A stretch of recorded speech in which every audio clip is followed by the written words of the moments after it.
Le riche de cœur ne peut entrer dans le royaume des cieux. Luc 18, 18-27. Un chef interrogea Jésus, et dit, « Bon maître, que dois-je faire pour hériter la vie éternelle ?» Jésus lui répondit, « Pourquoi m'appelles-tu bon ? Il n'y a de bon que Dieu seul. Tu connais les commandements, tu ne commettras point d'adultère, tu ne tueras point, tu ne déroberas point, tu ne diras point de faux témoignages, honore ton père et ta mère.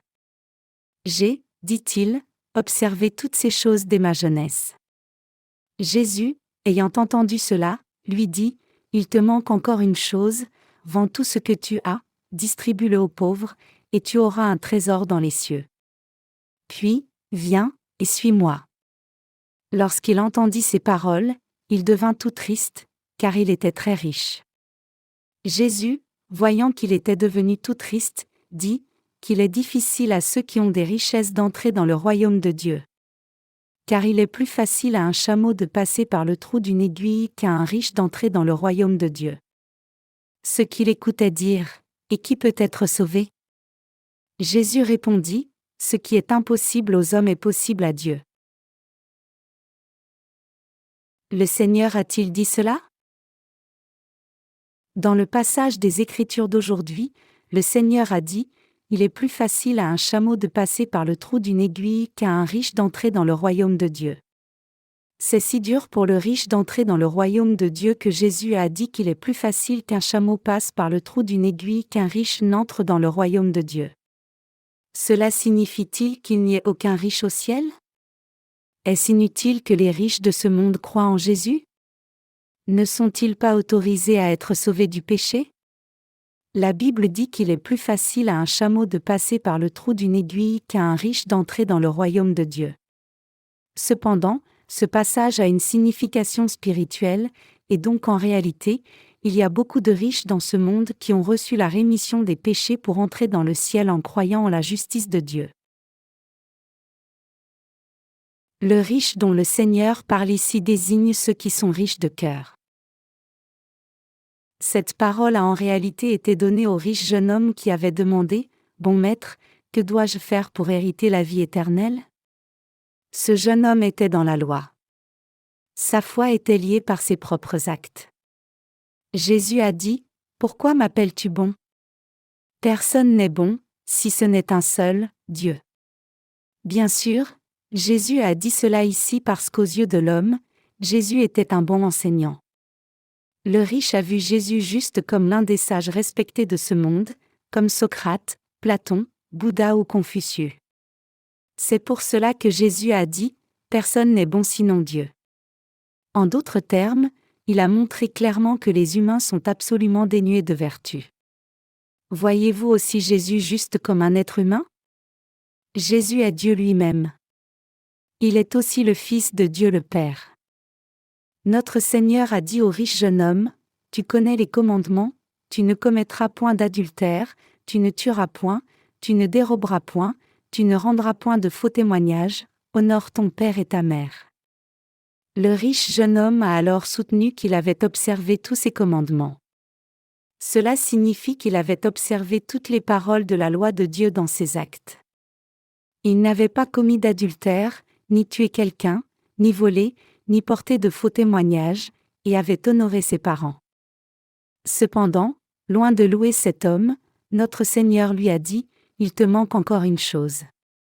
Vends tout ce que tu as et distribue-le aux pauvres, et tu auras un trésor dans les cieux, puis viens, et suis-moi. » La Bible dit, lorsqu'il entendit ces paroles, il devint tout triste parce qu'il était très riche. C'est pour cela que Jésus a dit, il est plus facile à un chameau de passer par le trou d'une aiguille qu'à un riche d'entrer dans le royaume de Dieu. Le sujet de Jésus était que le jeune homme devait être pauvre de cœur. En d'autres termes, pour ceux dont le cœur est plein des choses de ce monde, le salut de l'évangile de l'eau et de l'esprit offert par notre Seigneur ne peut pas entrer dans leur cœur. Il n'y a pas non plus de place pour la parole de vie du Seigneur, la parole de la rémission des péchés qui ne peut entrer. Le jeune homme du passage des Écritures d'aujourd'hui était riche dans la chair et dans ses actes. Il avait sa propre justice d'homme. Donc c'était une conclusion prévisible que cet homme n'accepte pas Jésus comme son sauveur, ni n'ait les yeux qui lui permettent de le reconnaître en tant que tel. Après tout, son cœur était déjà rempli des choses du monde, donc comment Jésus pouvait-il entrer dans son cœur? Comment la parole de l'Évangile, qui proclame que Jésus a sauvé tout le monde par son baptême et son sang, de tout péché du monde, pouvait-elle entrer dans un tel cœur? Le jeune homme riche essayait d'obtenir la rémission de ses péchés et la vie éternelle par ses propres actes. Pour Jésus, au contraire, le salut du jeune homme ne reposait pas sur ses propres actes, mais sur le baptême de Jésus et son sang. Ils ont insisté sur des choses différentes. Le jeune homme pensait qu'il pouvait finalement obtenir la vie éternelle s'il faisait beaucoup de bonnes œuvres et observait la parole de Dieu et ses commandements, alors que Jésus, dans un contraste complet, était le Sauveur qui était venu délivrer ceux qui connaissent leur nature pécheresse et se reposent donc sur l'amour de Dieu et sa justice. Quiconque vit dans ce monde est complètement dénué de vertu. Jésus voulait que le jeune homme dise qu'il n'y avait personne de bon sinon Dieu, et que tout être humain était un pécheur méchant et inapproprié. Mais l'accent du jeune homme était ailleurs. C'était un homme riche matériellement et spirituellement, avec le cœur rempli de sa propre justice et d'hypocrisie. Donc ceux dont le cœur est riche, c'est-à-dire ceux qui ont leur propre justice, ne peuvent entrer au ciel, tout comme un chameau ne peut pas passer par le trou d'une aiguille.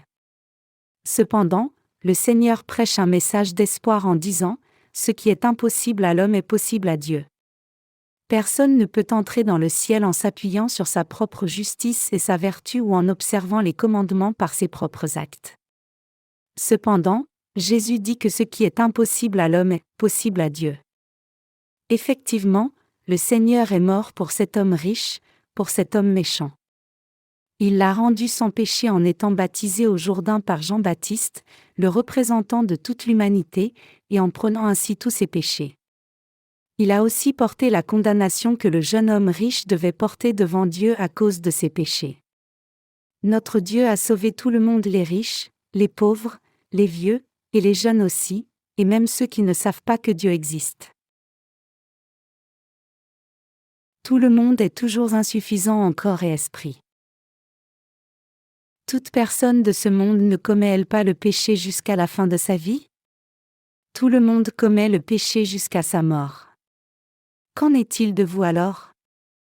Croyez-vous que vous commettiez vous-même le péché jusqu'au jour de votre mort, ou croyez-vous que vous puissiez éviter de commettre le péché à l'avenir? Nous commettons tout le péché jusqu'à la fin de nos vies sans aucune exception. Vous savez qu'en tant qu'être humain, c'est dans votre nature de commettre le péché de votre naissance jusqu'à votre mort. Si Socrate était là, il vous aurait recommandé, puisqu'il a dit « Connais-toi toi-même ». Donc tous les humains sont pauvres, complètement dénués de toute vertu ou justice devant Dieu. C'est pour cela que vous devez croire que Jésus vous a sauvé par son baptême et son sang. Effectivement, l'homme n'a rien de quoi se vanter dans ses actes. Le Seigneur a dit, ce qui est impossible aux hommes est possible à Dieu. Nous pouvons être sauvés de tous nos péchés en croyant que le Seigneur les a portés par le baptême qu'il a reçu de Jean-Baptiste et le sang qu'il a versé à la croix, mais à moins de faire cela, nous ne pouvons pas dire nous-mêmes, « Je n'ai pas de péché, je suis une personne juste ». Il n'y a pas de moyen que quelqu'un soit confiant en cela à moins de croire en l'évangile de l'eau et de l'esprit. Même si tout le monde commet le péché du jour de sa naissance au jour de sa mort, ceux qui ne connaissent pas leur nature pécheresse promettent encore à Dieu, « Si tu me pardonnes cette fois-ci, je ne commettrai plus de tels péchés ». Les gens disent ces choses seulement parce qu'ils ne se connaissent pas eux-mêmes. S'ils se connaissaient eux-mêmes, ils n'auraient pas d'autre choix que remercier le Seigneur de les avoir sauvés. Donc la Bible dit, que Dieu soit trouvé vrai et tout homme menteur. Personne n'est bon si ce n'est un seul, Dieu. Si vous connaissez et comprenez cette parole, je suis certain que votre foi va grandir et que vous mènerez une vie de foi droite dans votre relation personnelle avec le Seigneur. Nous humains n'avons pas de vertu authentique mais seulement une fausse bonté. Ce n'est rien de plus que de l'hypocrisie. Nous sommes dénués de toute bonté authentique. Vous pouvez alors demander, beaucoup de gens font de bonnes œuvres dans leur vie, donc qu'est-ce si ce n'est de la vertu? C'est de l'hypocrisie. C'est seulement un mensonge. Nous pouvons voir cela quand nous regardons la Bible qui dit « Personne n'est bon sinon un seul, Dieu ». Quelqu'un peut-il réellement abandonner sa vie pour quelqu'un d'autre et tout abandonner pour la cause des autres? Si quelqu'un fait cela, cela se fait vraiment pour lui-même, pas parce qu'il est bon de façon inhérente. Personne ne peut tout abandonner pour quelque chose qui n'est pas en rapport avec lui. Les gens pratiquent la vertu parce que c'est en rapport avec eux. Il y a juste un moment je vous ai demandé, tout le monde commet-il du péché du jour de sa naissance au jour de sa mort? Votre réponse était oui, que tout le monde commet effectivement le péché de sa naissance à sa mort. C'était la réponse correcte à la bonne question, et si tel est le cas, alors cela signifie que nous n'aurions jamais pu être sauvés à moins que Jésus n'ait porté, au Jourdain, tous les péchés que nous commettons tout au long de la durée de notre vie. Même si nous sommes maintenant sauvés, nous commettons encore du péché, donc si le Seigneur n'avait pas enlevé tous les péchés que nous commettons depuis maintenant jusqu'à notre dernier souffle, alors il ne nous aurait pas été possible d'être réellement sauvés, et nous ne serions pas non plus capables de le dire. Cependant, par son baptême, notre Seigneur a porté tous les péchés que vous et moi commettrons jusqu'au jour de notre mort, et par là il est devenu notre Sauveur parfait. Si cela est vrai, alors l'on doit admettre que Dieu seul est bon. La Bible dit, « Il est plus facile à un chameau de passer par le trou d'une aiguille qu'à un riche d'entrer dans le royaume de Dieu. » Ce qu'il écoutait dire, « Et qui peut être sauvé ?» Jésus répondit, « Ce qui est impossible aux hommes est possible à Dieu. » Cela signifie que personne ne peut atteindre le salut par ses actes parfaits, en ne commettant pas de péché et en observant la loi de Dieu. Cependant, la Bible dit que c'est possible avec Dieu. Étant venu sur la terre, Jésus nous a sauvés vous et moi de tous les péchés du monde, c'est-à-dire de notre péché originel, nos péchés personnels, et nos péchés futurs par le baptême qu'il a reçu au Jourdain par Jean-Baptiste et le sang qu'il a versé à la croix.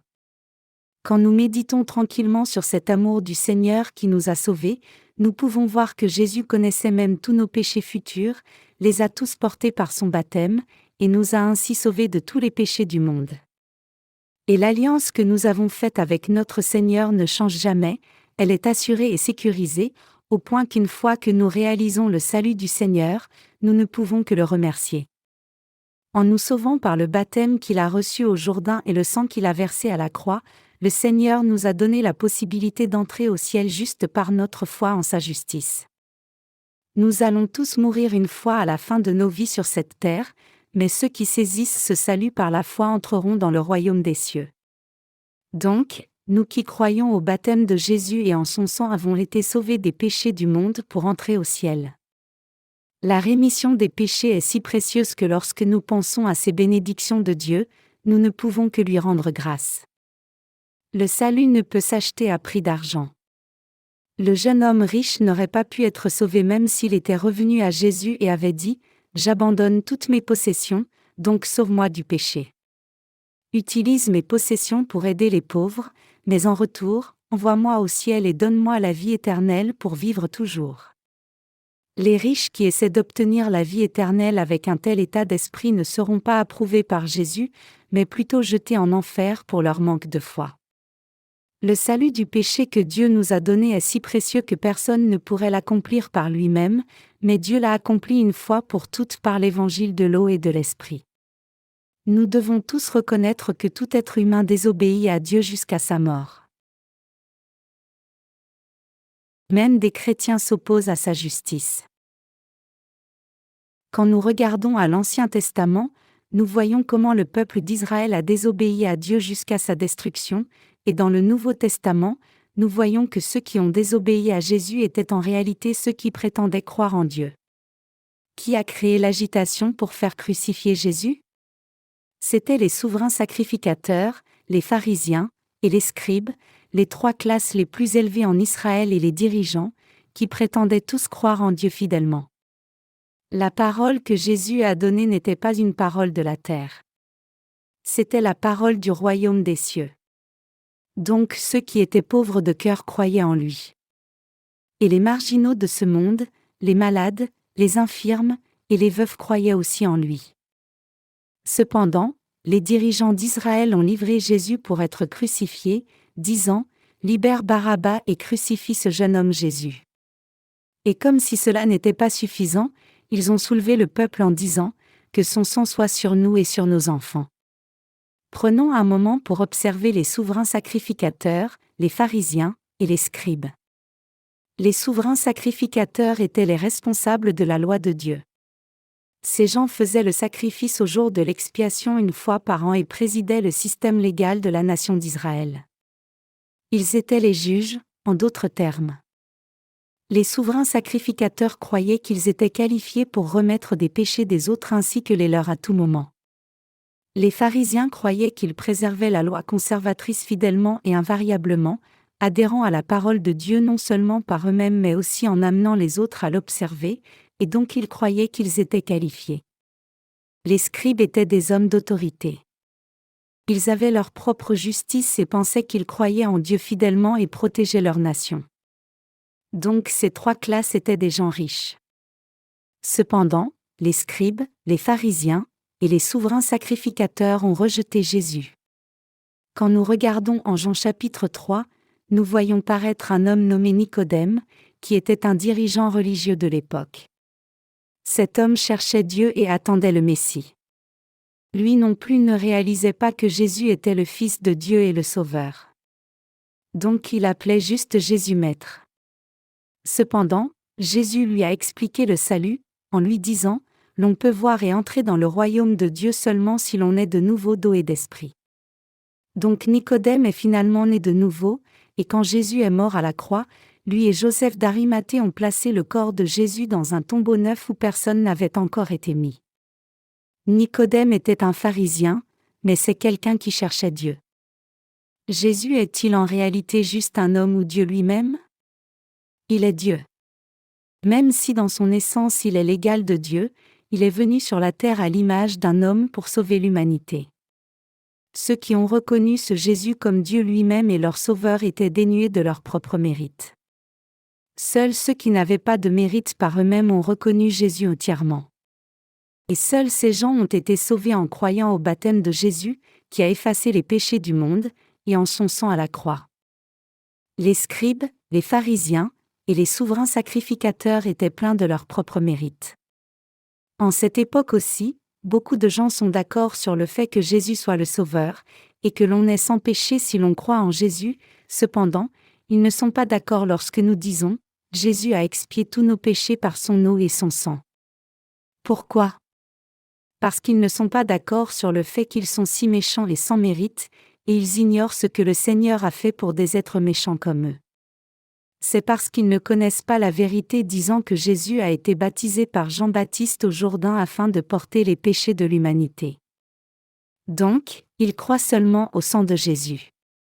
Cependant, la vérité du salut c'est que Jésus a expié tous les péchés de l'humanité, tous les péchés de chaque être humain, en étant baptisé puis condamné à la croix.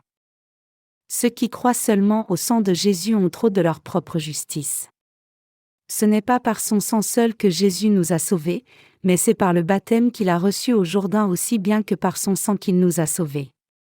Ceux qui ont leur propre justice ne reconnaissent pas ce que Jésus a fait pour eux, c'est-à-dire le baptême de l'alliance qu'il a reçu afin de porter les péchés de l'humanité, et le sang de l'alliance qu'il a versé à la croix, Matthieu 26, 26-28, Lévitique 16h21. Aujourd'hui aussi, ceux qui ont leur propre justice même s'ils prétendent croire en Jésus, les hommes d'apparence, ceux qui font beaucoup d'offrandes, ceux qui ont des positions élevées dans l'Église, en bref, les 10 dirigeants des communautés chrétiennes sont incapables de naître de nouveau, parce qu'ils ne croient pas au baptême que Jésus a reçu afin de nous sauver nous pécheurs de tous les péchés du monde, le baptême de l'alliance préfiguré par l'imposition des mains de l'Ancien Testament. De tels chrétiens ne peuvent pas croire en ce baptême de Jésus parce que leur cœur est trop riche. Quiconque veut croire en Jésus doit être dénué de ses propres mérites et vertus, et c'est alors seulement que cette personne peut accepter le salut qui est venu par l'eau et le sang de Jésus. Le Seigneur dit « Heureux les pauvres en esprit, car le royaume des cieux est à eux » Matthieu 5h3. Pour devenir pauvre en esprit, vous devez réaliser combien vous êtes insuffisant et combien de péchés vous allez commettre à l'avenir, et seuls ces gens-là peuvent pleinement accepter Jésus comme leur sauveur et ce qu'il a fait pour eux. Ceux qui sont confiants dans le fait qu'ils ne commettraient pas beaucoup de péchés à l'avenir sont des pécheurs et des pharisiens des temps modernes qui s'opposent à Jésus. Un autre genre de dirigeant chrétien se vantera des hautes positions dans les dénominations, disant « Je suis à la tête de cette dénomination ». Puisqu'ils ont fait beaucoup de choses pour leurs églises, ils ont confiance par eux-mêmes dans le fait qu'ils iront au ciel même s'ils ont du péché. Mais ces gens iront tous en enfer, parce qu'ils ne sont pas nés de nouveau. Néanmoins, Jésus a expié même leurs péchés par son baptême et son sang. Tout ce qu'ils doivent faire, c'est croire en cette vérité. Le salut de la vie éternelle est obtenu en croyant au baptême de Jésus et en son sang. Ce n'est pas suffisant de croire au sang de la croix seul. La Bible dit, « Ceci est un mal parmi tout ce qui se fait sous le soleil, c'est qu'il y a pour tous un même sort, aussi le cœur des fils de l'homme est-il plein de méchanceté, et la folie est dans leur cœur pendant leur vie, après quoi, ils vont chez les morts. » Car, qui est excepté? Ecclésiaste 9h03. Réfléchissez un moment.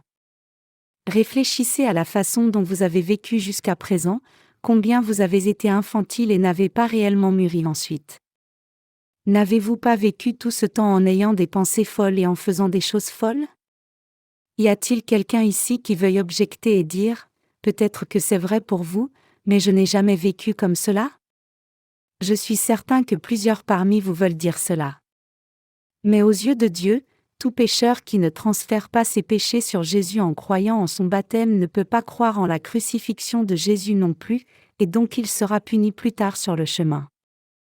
Mes chers croyants, n'avez-vous pas eu des pensées folles assez fréquemment? Non seulement des pensées folles, mais n'avez-vous pas fait aussi des choses folles? Nous l'avons tous fait devant Dieu.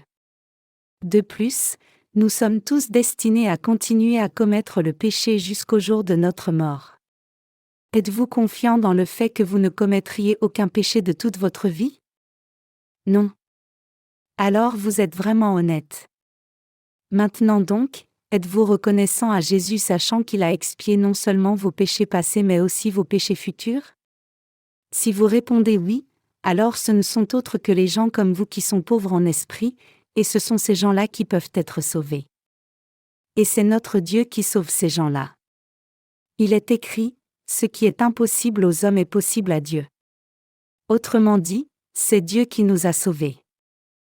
Mais dans la Bible, Jésus dit au jeune homme riche, « Vends tout ce que tu as et distribue-le aux pauvres, et suis-moi. » Le cœur du jeune homme a été troublé quand il a entendu cela.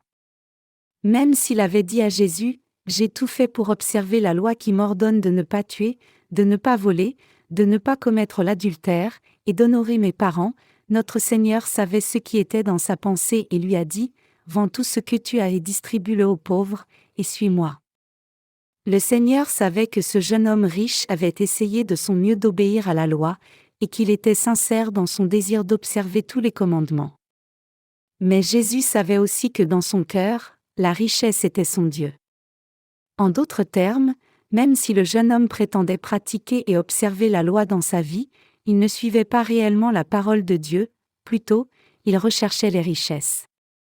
Sachant très bien cela, Jésus lui a dit, « Vends tout ce que tu possèdes et distribue-le aux pauvres, et suis-moi. » Autrement dit, Jésus disait au jeune homme, « Ce n'est pas Dieu en qui tu crois, et ce n'est pas Dieu que tu suis non plus. Tu n'observes pas non plus la loi ni n'essaies de le faire pour la cause de Dieu, donc tu ne peux pas entrer au ciel. À moins de rejeter les richesses qui sont dans ton cœur, tu ne pourras jamais aller au ciel. Tu ne pourras pas recevoir la vie éternelle ni obtenir le salut. Cependant, même si cela vous est impossible, si vous vous découvrez vous-même, réalisez que la richesse que vous chérissez comme si c'était votre Dieu n'est pas le vrai Dieu, et désirez véritablement croire en Dieu, alors vous, aussi, pouvez être sauvés. Donc notre Seigneur nous dit que nous devons croire en son baptême et en son sang. L'évangile de l'eau et de l'esprit a remis tous les péchés de ce monde. Il y a beaucoup de gens qui vivent dans ce monde. La question qui les touche tous est de savoir s'ils croient réellement en la justice de Dieu, ou, comme ce jeune homme riche, s'ils croient en Mammon comme leur Dieu. Si nous croyons en Dieu, nos possessions ne signifient rien. Aussi longtemps que nous utilisons ces possessions pour une bonne cause comme l'économe fidèle, nos richesses en elles-mêmes ne constitueront jamais un péché devant Dieu. Mais si nous considérons et croyons en cette richesse comme si c'était notre Dieu, alors la richesse elle-même deviendra une idole. La pensée de tout le monde est préoccupée par les richesses du monde, et tout le monde cherche la richesse du monde. Cependant, si vous voulez réellement suivre Dieu, vos possessions ne doivent pas signifier grand-chose pour vous. Vous devez écouter la parole de Dieu qui dit « L'argent m'appartient, et l'or m'appartient ». Tout ce que vous avez appartient à Dieu, et vous gérez seulement ce que Dieu vous a confié. Et si vous croyez réellement en Dieu comme votre Dieu, alors vous devriez vous soumettre vous-même à sa parole écrite et reconnaître son enseignement. Si la parole dit que vous êtes un pécheur, que vous allez commettre le péché jusqu'au jour de votre mort, et que vous aurez des pensées folles et ferez des choses folles, alors vous devriez tout admettre en entier et dire « Oui, je suis effectivement un tel pécheur, c'est ce que je suis réellement. » La Bible dit « L'Éthiopien peut-il changer sa peau ou le léopard ses taches ?» Jérémie 13h23. Ce passage signifie que puisque nous avons tous été conçus pécheurs dans le sein de notre mère, nous ne pouvons simplement pas nous changer nous-mêmes. Nous pouvons être sauvés seulement si Dieu nous sauve lui-même de tous nos péchés par l'eau de son baptême et son sang à la croix. Donc les pauvres en esprit peuvent dire au Seigneur, « Seigneur, c'est ton salut qui m'a délivré. C'est l'eau de ton baptême et ton sang à la croix qui m'a sauvé. J'accepte le salut que tu m'offres. » La Bible que nous avons maintenant est la parole sainte écrite par le Dieu saint. Dieu a fait écrire sa parole par ses serviteurs. Donc nous disons que cette parole des Écritures est la parole de Dieu. La Bible est aussi appelée Écriture parce qu'elle transcrit la parole sacrée. Croire en cette parole comme la parole de Dieu, c'est croire en Dieu lui-même. Comme on le voit en Matthieu 3h15, croyez-vous que Jésus a été baptisé au Jourdain pour accomplir ainsi toute justice, et qu'il nous a tous sauvés ainsi? Croyez-vous que le Seigneur a effacé tous vos péchés? Croyez-vous qu'il a été condamné à la croix à notre place? Croyez-vous que Jésus est mort à notre place, et qu'il est ressuscité des morts afin de nous ramener à la vie? Et croyez-vous en ce Dieu qui est maintenant assis à la droite du trône du Père, et qui reviendra à l'avenir? Si oui, alors cela signifie que vous êtes sauvés. Notre Seigneur nous a sauvés de tous les péchés du monde par le baptême qu'il a reçu et le sang qu'il a versé à la croix afin de nous délivrer de tout péché. Je donne toute ma reconnaissance au Seigneur pour nous avoir donné l'évangile de l'eau et de l'Esprit et la justice de Dieu.